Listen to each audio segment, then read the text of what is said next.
Jeannie, you know, the president insisted, and I've got his quote right here, and he said it on several occasions, the government is not actually abusing these programs, listening in on people's calls, inappropriately reading people's emails. Now, of course, we realize that it was done 2,776 times out of only one operating unit, and there are a great many. And for each one of those violations, it could include thousands of Americans. If you extrapolate across the many collection units and then do the math multiplying by thousands, you could be talking about millions of Americans who were actually violated here, even though the president insisted it wasn't happening.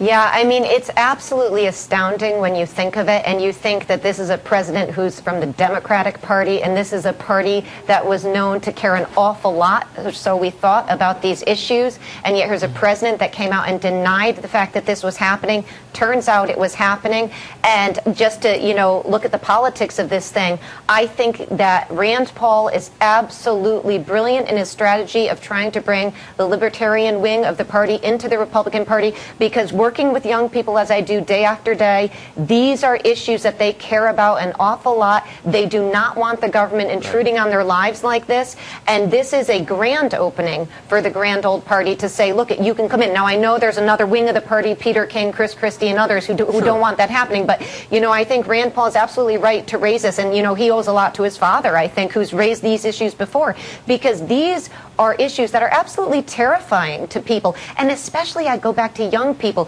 who grew up with this kind of equipment, email. I mean, they're always on their iPhones, always on their iPads. They don't want the government intruding on their lives like this, and the fact that it's been happening and still happening is something I think you're going to find a lot of quote-unquote liberals and progressives care an awful lot about, and I think it could hurt the Democrats Thomas, in 16. the flip side is that the NSA says, look, a lot of these were inadvertent, they were accidental.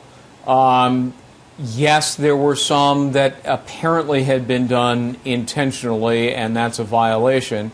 But do you think that proponents of the NSA program, including the president, are not making a sufficient case to the American people that, look, these minor intrusions are a small price to pay for keeping us safe?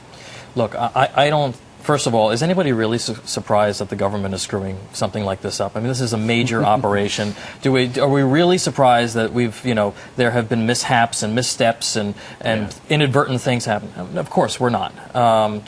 Wait until you see what happens with healthcare. But, you know, people have to understand that we're fighting a global war on terrorism. Of course, the president doesn't like to talk about it, but the fact of the matter is he's seen the intelligence, and he knows that it's happening. And this is a 21st century paradigm that most people aren't quite used to yet. There has to be a specific methodology to the way that this information is collected. And that methodology is then used through various algorithms to try and point to different relationships that could be potentially harmful. That is absolutely necessary for us to do in order to stay ahead of our enemy, because our enemy is using technology. Our enemy is doing all of these things, and true, you know, maybe there's some more oversight is needed, but we're not going to be able to litigate this in the public sphere. Because if we do that, then we're ultimately going to be. The audit also found a couple of other things that were disturbing. An effort to not report it properly, i.e. cover it up, and a further effort to keep the FISA court in the dark. And, of course, the FISA court is supposed to be supervising this. So this is certainly a story that's not going to go away. I want to say thanks to Jeanne Zaino, Thomas Basile.